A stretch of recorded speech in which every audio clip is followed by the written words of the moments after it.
Good morning বন্ধুরা। তো দেখো সকালে আজকে 2-3 দিন পর কিন্তু রোদ উঠেছে, আর জানলার বাইরে দিয়ে দেখো কি সুন্দর রোদ। বেশ শীতের একটা ফিল আসছে, রোদে বসতেও ভালো লাগছে। বৃষ্টি দিয়ে অনেকটা ঠান্ডা পড়ে গেছে, ওই জন্য একটু শীত রোদ দেখলেও ভালো লাগে। সকালের কাজ শুরু, এই যে সবার আগে এই কাজগুলো দেখাচ্ছি তোমাদেরকে। গাছগুলোতে জল দিতে এসেছিলাম, ভেবেছিলাম জল দেবো, কিন্তু এগুলো এখনো ভালোই আছে, শুকায়নি গাছের গোড়াগুলো, তাই আর জল দিচ্ছি না। এই যে বোতলে ভর্তি করে জল নিয়ে এসেছিলাম, কিন্তু জল দেব না, জল আছে এগুলোতে, থাক। আর এই যে প্রদীপগুলো দেখছো, এগুলো দীপাবলি প্রদীপ, এরকম লাইন ধরে সাজানো ছিল, এরকমই রয়ে গেছে, এগুলো এখনো তোলা হয়নি। এই দিকটাতে আসলে হাত পড়ে না, তো বাকি সব তোলা হয়ে গেছে, শুধু এই গ্রিলেরগুলো তোলা হয়নি। তো আজকে তুলবো ভাবছি এগুলোকে, হচ্ছে এগুলো তুলে নিচ্ছি।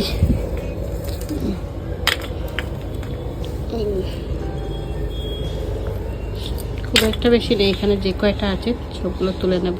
এই কয়টা প্রদীপই ছিল ওখানে। তো চলো এবার রান্না বান্নায় যাই। তো সবার আগে একটু চা করে নেব। সকালে সকালে একটু চা না খেয়ে শুরু করা যায় না, চা না খেলে মনটা ভালো লাগে না। একটু চা করে নেব প্রথম।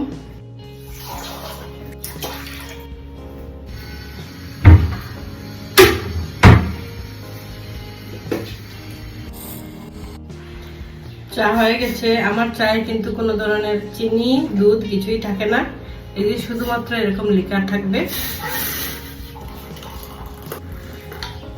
তোমাদের হয়তো কারোর পছন্দ নাও হতে পারে আমার চা, কিন্তু আমি এরকমই খাই, খেতে হয়।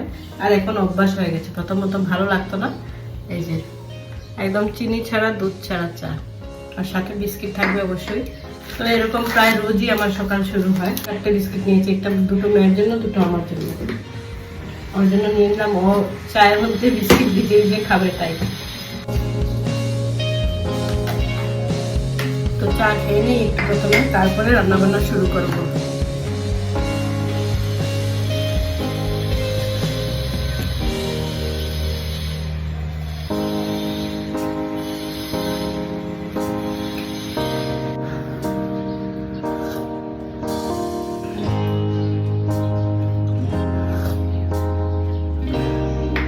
জানলার দিকে দেখবে, বাড়িটার দিকে তাকিয়ে দেখি, এরকম চা খেতে কিন্তু দারুণ লাগে। আকাশটা দেখো কেমন মেঘলা মেঘলা আছে, কিন্তু তারপরেও একটু রোদ উঠেছে আজকে। তো সামনেই একটা এরকম কারেন্টের টাওয়ার, তার নিচে কিন্তু বাড়িঘর গাছপালা সবই রয়েছে। এরকম হচ্ছে আমাদের জানলা দিয়ে বাইরের দৃশ্য এটা। দূরে কিন্তু দেখো পাহাড়ও রয়েছে, ওই পাহাড়গুলোতেও মানুষ আছে, লোকজন আছে, বাড়িঘর আছে। পাহাড়গুলো দেখে মনে করবে না যে ওখানে কেউ নেই, এখানে রাস্তাঘাট, লাইট সবকিছু আছে, বাড়িঘর, বিল্ডিং, ফ্ল্যাটও আছে। এগুলো আমাদের শহরের মধ্যেই পড়ে। তো এই হচ্ছে রান্নাঘর থেকে বাইরের দৃশ্য, যেটা দেখে দেখে আমি চা খেতে খুব পছন্দ করি। আর তার সেটা মোবাইল আর টিভি নয়, এরকম দৃশ্য দেখে দেখে চা খেতে মজাই আলাদা। তো আজকে এই লাউটা রান্না করব। বীজ শক্ত হয়ে গেছে, খুব একটা বেশি ভালো হবে না, তাও এটা করব রান্না।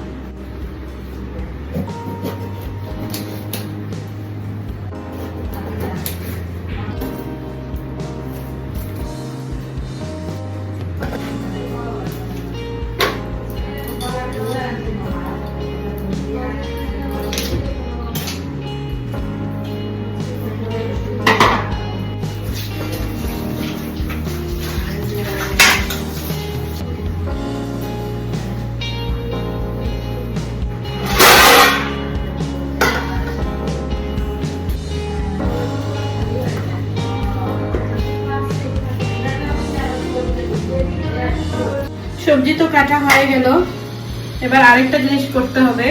এই যে এগুলো কি দেখো, এগুলো হচ্ছে অপরাজিতা ফুল। ক্লোজ করে দেখালাম, অপরাজিতা ফুল। এগুলো দিয়ে চা বানাবো এবার। এগুলো খুব হেলদি চা হয়, আর সাথে এই যে কাঁচা হলদি, অপরাজিতা ফুল আর আদা দিয়ে বানাবো। তো এগুলো মা এনে দিয়েছে, আমার মেয়ে বলেছিল খাবে, তাই মা নিয়ে এসেছে সকালে সকালে। এগুলো এখন বানাচ্ছি আমি। একবার তো চা খেয়ে নিয়েছি, আর এটা হবে কাড়া। তো দেখো আমি কি কি নিয়েছি। এখানে নিয়েছি এই যে এক টুকরো আদা নিয়েছি, আর এক টুকরো নিয়েছি হলুদ, কাঁচা হলুদ এটা, আর কয়েকটা নিয়েছি অপরাজিতা ফুল। তো কিছুক্ষণ আদা আর হলুদের সাথে জলটা ফুটতে হবে। হলুদ আর আদার জলটা কিন্তু ফুটে উঠেছে খুব ভালোভাবে। এবার হচ্ছে এই ফুলগুলো দিয়ে দেব।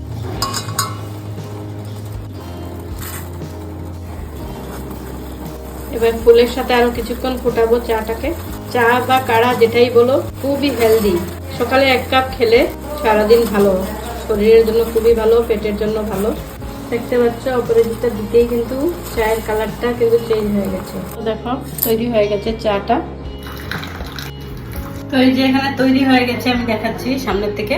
এখানে 2 কাপ হয়েছে, আর এখানে 1 কাপ সাজিয়েছি ভিডিও করার জন্য, ফটো তোলার জন্য। তো এবার মাকে দিচ্ছি চা। মাকেই দিলাম প্রথম, কারণ মা এনেছে। তো বন্ধুরা আমার স্নান টান শেষ হয়ে গেছে, পুজো দেওয়া হয়ে গেছে। তো দেখো আমি পুজো দিয়ে দিয়েছি। তো স্নান টান শেষ, চলে আসলাম রান্না করে। রান্না করব বলে যে লাউটা কেটে রেখেছিলাম সেটাই রান্না করব আজকে। তো লাউটা রান্না করব মুগ ডাল আর বড়ি দিয়ে। আগে সবকিছু রেডি করে নিই।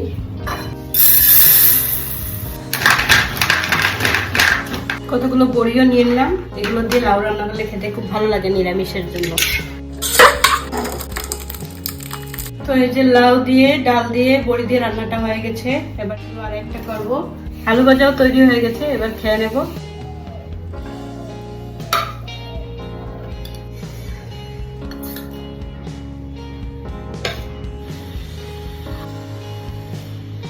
তো আমাদের ভাত রেডি হয়ে গেছে, এবার খেতে দেব। কেমন লাগলো আজকের এই ভিডিওটা অবশ্যই জানিও।